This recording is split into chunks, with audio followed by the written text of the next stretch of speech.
Hello everyone, मैं शिवांगी, आपकी friend, आपकी मेंटोर, और आपका स्वागत है आपके अपने YouTube channel edu mentor education mentor में।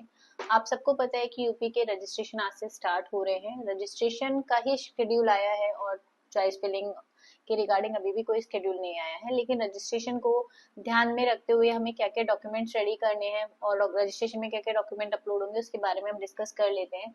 यूपी काउंसलिंग में जब हम पार्टिसिपेट करते हैं तो कुछ छोटे छोटे रूल्स एंड रेगुलेशन होते हैं जो कि बहुत इंपॉर्टेंट इन्फॉर्मेशन है, और ये मिस करने से आपको बहुत बड़ा लॉस भी हो सकता है, उनको भी हम समझते हैं। सबसे पहले बात करते हैं रजिस्ट्रेशन के शेड्यूल की। तो आपको पता है कि रजिस्ट्रेशन जो है वो आज से स्टार्ट हो रहे हैं और रजिस्ट्रेशन 12 तारीख तक रहेंगे। इसी ड्यूरेशन में आपको अपना रजिस्ट्रेशन करना है, डॉक्यूमेंट अपलोड करना है, और डॉक्यूमेंट अपलोड करने के साथ साथ इसी ड्यूरेशन के अंदर आपको अपना जो आपकी सिक्योरिटी मनी है वो पे करनी है। सबसे पहले बात करेंगे रजिस्ट्रेशन के टाइम पर क्या क्या डॉक्यूमेंट रिक्वायर्ड है और रजिस्ट्रेशन की ऑफिशियल वेबसाइट क्या है। तो रजिस्ट्रेशन की जो ऑफिशियल वेबसाइट है वो upneet.gov.in है। रजिस्ट्रेशन फीस जो है वो 2000 रुपए है, जो कि नॉन रिफंडेबल है। ये पैसा रिफंड होकर आपके पास नहीं आता, ये आपको पे करना रहेगा। अब आती है डॉक्यूमेंट की बात। तो डॉक्यूमेंट की बात करें तो इंपॉर्टेंट डॉक्यूमेंट, जैसे मैंने पहले भी बताया था, 10th एंड 12th की मार्कशीट, अगर उनके सर्टिफिकेट्स हैं तो वो भी रिक्वायर्ड होंगे। अगर आपकी मार्कशीट कम सर्टिफिकेट है तो वो सफिशिएंट रहती है, राइट। देन आफ्टर आपका कोई भी OBC, SC, ST, EWS, ex army, NCC, FF, PWD, कोई भी आपकी कैटेगरी है तो उसके डॉक्यूमेंट। और याद रखिएगा ये डॉक्यूमेंट जो होने चाहिए वो अपडेटेड होने चाहिए, 1 अप्रैल के बाद के होने चाहिए।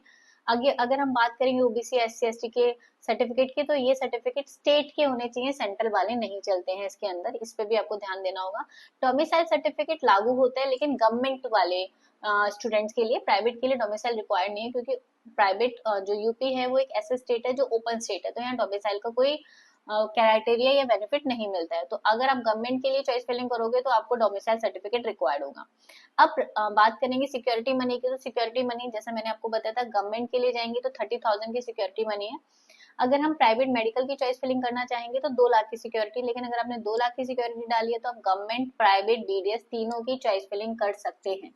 वहीं पर अगर आपको सिर्फ बीडीएस की चॉइस फिलिंग करनी है प्राइवेट के लिए तो 1 लाख की सिक्योरिटी मनी है, और अगर आप 1 लाख पे करेंगे तो आप यहाँ पे गवर्नमेंट और प्राइवेट दोनों का सिक्योर चॉइस फिलिंग कर सकते हैं। तो चॉइस फिलिंग के लिए आपको different type of security money पे करनी होगी। अब बात करेंगे मोस्ट इंपोर्टेंट फैक्टर की, कि अगर हम यूपी के अंदर किसी भी पर्टिकुलर राउंड पे सीट उठाते हैं तो उसको उठाने से हमें क्या क्या पेनल्टी या उसको छोड़ने से हमें क्या क्या पेनल्टी लगती है। जैसे सबको पता है कि फर्स्ट राउंड जो होता है वो फ्री एग्जिट होता है। फ्री एग्जिट होने का मतलब है अगर फर्स्ट राउंड में हमें कोई सीट मिल गई और अगर हमने उसे छोड़ दिया तो नो डाउट हमारे ऊपर किसी भी तरीके का कोई पेनल्टी नहीं लगता है। तो यहाँ पर जो फर्स्ट राउंड है जिसे प्रथम चक्र बोला गया है, जो कि फ्री एग्जिट है, इसमें अगर मुझे कोई सीट मिल गई और मैंने वो सीट ले ली, ये भी इंपॉर्टेंट है, अगर मैंने वो सीट ले ली, उसका डीडी बना के मैंने सबमिट कर दिया, तो मैं उसको भी रिजाइन कर सकता हूँ। सेकंड राउंड की चॉइस फिलिंग करने से 2 दिन पहले मुझे रेजिग्नेशन देना पड़ेगा। मेरा कोई भी पेनल्टी नहीं लगेगी, मेरे 2 लाख रुपए भी रिफंडेबल हो जाएंगे और जो मैंने डीडी जमा किया है वो भी मेरा रिटर्न हो जाएगा।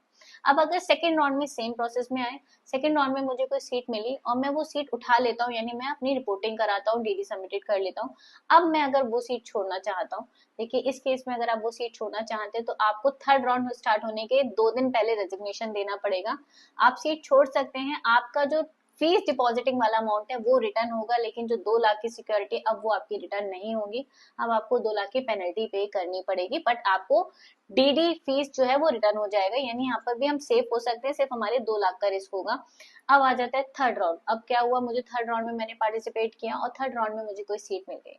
अब जब मैं इस राउंड में सीट छोड़ रहा हूँ, ना चाह रहा हूँ या चाह रही हूँ, तो क्या सिचुएशन बनेगी। थर्ड राउंड पे भी सीट छोड़ी जा सकती है, लेकिन अब पेनल्टी जो है वो बढ़ जाएगी। आपको यहाँ पर ये थर्ड राउंड में भी रेजिग्नेशन देना अलाउ कर रहे हैं, लेकिन उन्होंने बोला है क्योंकि इस राउंड में आप सीट छोड़ रहे हो तो आपके 2 लाख की सिक्योरिटी मनी प्लस आपने जितना फी डिपॉजिट किया होगा वो आपको लैप्स हो जाएगा, वो आपको रिटर्न नहीं किया जाएगा। तो आप बोलोगे फायदा क्या हुआ, फायदा ये हुआ कि आप रेजिग्नेशन कर पा रहे हो और अगले साल के लिए नीट के लिए आपको रिस्ट्रिक्टेड नहीं किया जा रहा है। तो यानी आप एक तरीके से एग्जिट ले पा रहे हो, आपको ये फैसिलिटी मिल रही है, नेक्स्ट ईयर के लिए आप बैन नहीं हो। तो यानी थर्ड राउंड में भी रेजिग्नेशन की फैसिलिटी अवेलेबल है। दूसरा पॉइंट आता है कि थर्ड राउंड में लेट सपोज हुए मुझे कोई सीट मिली, एक तो मिली थी और मैंने छोड़ दी, ठीक है, मैंने पहले मिली थी, पहले मैंने उसे एक्सेप्ट किया, मैंने डीडी जमा किया, उसके बाद छोड़ी, तो यहाँ पर मेरा डीडी वाला अमाउंट और 2 लाख डूबा। लेकिन अगर थर्ड राउंड में मुझे कोई सीट मिल गई लेकिन मैंने रिपोर्टिंग नहीं की, मैंने सीट को ज्वाइन नहीं किया, अब क्या पेनल्टी है, तो अब 2 लाख की पेनल्टी उस केस में भी लगेगी, क्योंकि अब आपकी जो सिक्योरिटी मनी है वो लैप्स हो जाएगी। तो ये रूल्स होते हैं जब हम अपनी सीट को रेजिग्नेशन देते हैं। अब इसके बाद आ जाता है नेक्स्ट स्टेप। देखिए यहाँ पर चॉइस फिलिंग करना, तो चॉइस फिलिंग में आप सबको पता है कि आप अपनी चॉइस के कॉलेजेस फिल कर सकते हैं। चॉइस फिलिंग सबसे इंपॉर्टेंट फैक्टर होता है, उसका शेड्यूल नहीं आया है, और चॉइस फिलिंग करते वक्त आपको बहुत ध्यान देना होगा मुझे क्या मिल सकता है, वो भी उतना इंपॉर्टेंट है। सिर्फ यही नहीं देखना होगा कि क्या मेरे लिए बेस्ट कॉलेजेस हैं, कौन से टॉप कॉलेज हैं, फिर तो सीट नहीं निकलेगी। चॉइस फिलिंग के बाद एक नेक्स्ट स्टेप आता है चॉइस लॉकिंग। यूपी की चॉइस लॉकिंग का रूल थोड़ा सा अलग है। यूपी की चॉइस लॉकिंग सेल्फ नहीं होती है, ऑटो लॉक नहीं होती है। मैंने चॉइस फिलिंग करके रख ली, डेडलाइन है और मैं चॉइस लॉक करना भूल गया, दैट मीन्स आपकी चॉइस फिलिंग सबमिटेड नहीं होगी, यानी आपका पार्टिसिपेशन 0 हो गया। यानी आपको ध्यान रखना पड़ेगा, चॉइस लॉक खुद करनी है, भूलना नहीं है, इस चीज को रिमाइंडर लगा लीजिएगा। अब चॉइस लॉक कर दी और मैंने सोचा यार ये कॉलेज तो मुझे हटाना है लिस्ट से, अब मुझे ये नहीं चाहिए, एडिटिंग का ऑप्शन नहीं है। यानी यूपी के अंदर 2 रूल है। एक, चॉइस लॉक होने के बाद आप दोबारा एडिट नहीं कर सकते हो, अब जो सबमिट हो गया वो हो गया, आप चाहे डीजीएमई को कॉल कर लो, यहाँ चले जाओ वहां चले जाओ, ये लॉक हो गई।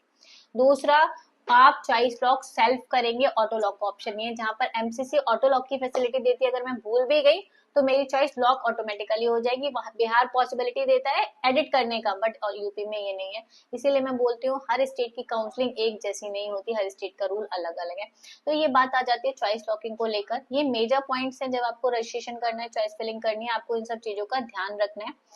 अब अगर आपको फिर भी कोई दिक्कत आ रही है एडमिशन काउंसलिंग को लेकर मेरी इतनी इन्फॉर्मेशन प्रोवाइड करने के बाद, तो आपको कुछ नहीं करना है, एडोमेंटा को कनेक्ट करना है, आपकी स्क्रीन पे नंबर गिवन है। चैनल को सब्सक्राइब नहीं किया तो जरूर सब्सक्राइब कर लीजिए, जिससे कि हम आपको इन्फॉर्मेटिव वीडियोस प्रोवाइड कर सके और आपको हेल्प कर सके आपकी काउंसलिंग में। Thank you so much.